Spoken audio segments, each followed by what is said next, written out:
Welcome back to the second segment of today's astro ज्ञान episode. और इस segment में व्यूअर्स, जैसे आपको पता है, हम आपकी ईमेल्स का जवाब देते हैं और हम आपका बहुत बहुत धन्यवाद करते हैं कि आप हमारा शो देखते हो और थोड़ा सा भी आपके बिजी स्केड्यूल में से वक्त निकाल के हमारा कांटेक्ट करते हो। उसके लिए बहुत बहुत धन्यवाद। astrogyan@tvasiausa.com, that's our email ID. And Pandit ji का फ़ोन नंबर जो स्क्रीन पे आता है वहीं पे कांटेक्ट कर सकते हो। पंडित जी, ये जो ईमेल है वो है यहाँ एडिसन न्यू जर्सी से ही है। चलो अच्छी बात है। नाम है रितिका और डेट ऑफ बर्थ है May 5th 1981। टाइम 05/05/1981 और टाइम भी है 10:05 AM। Lots of fives in this. Edison new Jersey. अच्छा, रितिका हमारा शो देखती है और रितिका आपसे एक सलाह मांगती है, आपसे कुछ सवाल का जो ये प्रश्न है उसका जवाब मांगती है कि वैवाहिक जीवन यानी कि मैरिड लाइफ में हैप्पीनेस नहीं है। रितिका जी की जो कुंडली बनी है वो कर्क लग्न है इनका और वृषभ राशि है। इस समय वर्तमान में इनकी जो महादशा चल रही है वो है बृहस्पति की, और बृहस्पति के अंतर्गत इस समय इनके शनि की अंतर्दशा चल रही है। तो जो हम देख रहे हैं इनकी कुंडली में, उसमें हमें जो प्रमुख रूप से दिखाई दे रहा है कि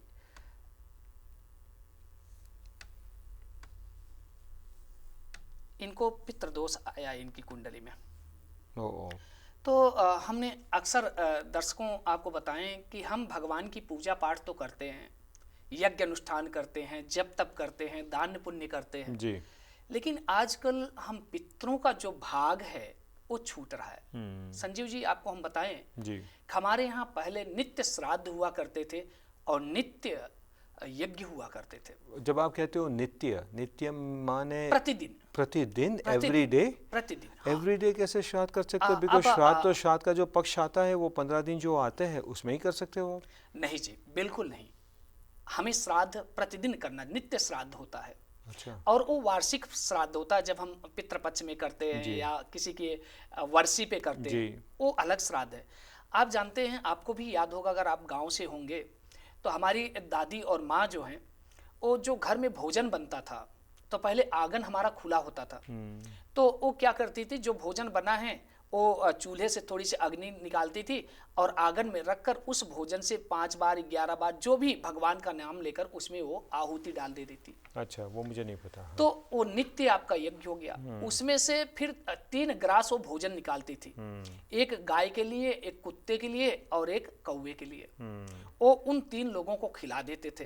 तो उससे क्या होता था कि नित्य श्राद्ध हमारा पितृ उससे प्रसन्न होते थे और यज्ञ से देवता भी। आजकल मित्रों, मैं एक बात बताना चाहूँगा कि आजकल जब हमारी बहनें या हमारी माताएं भोजन बनाती हैं तो आजकल सबसे पहले भोग तो स्वयं को लगा देती हैं, अर्थात देवताओं का अंश भी उन्होंने ग्रहण किया और पितरों का भी। एक अनुरोध है सबसे, आपका अपना व्यक्तिगत जीवन है, लेकिन हम ब्राह्मणों का काम है, जो धर्म के कार्य कर रहे हैं उन लोगों का काम है कि आपको अच्छी बातें बताएं। आप जो भोजन बनाते हैं उसको आप चखा मत करें। आप जो है उसमें से थोड़ा भाग निकालें, आप भगवान को भोग लगाएं।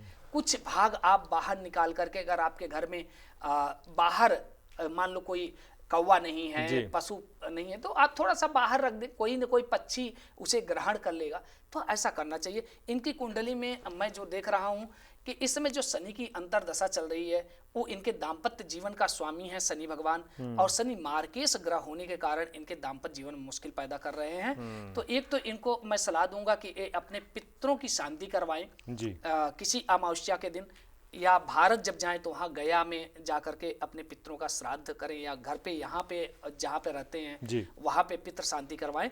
और दूसरा, एक नीलम धारण करें लेफ्ट हैंड की इस अंगुली में, 10 kg पर 1 रत्ती के हिसाब से चांदी में अंगूठी बना के इनको धारण करना है।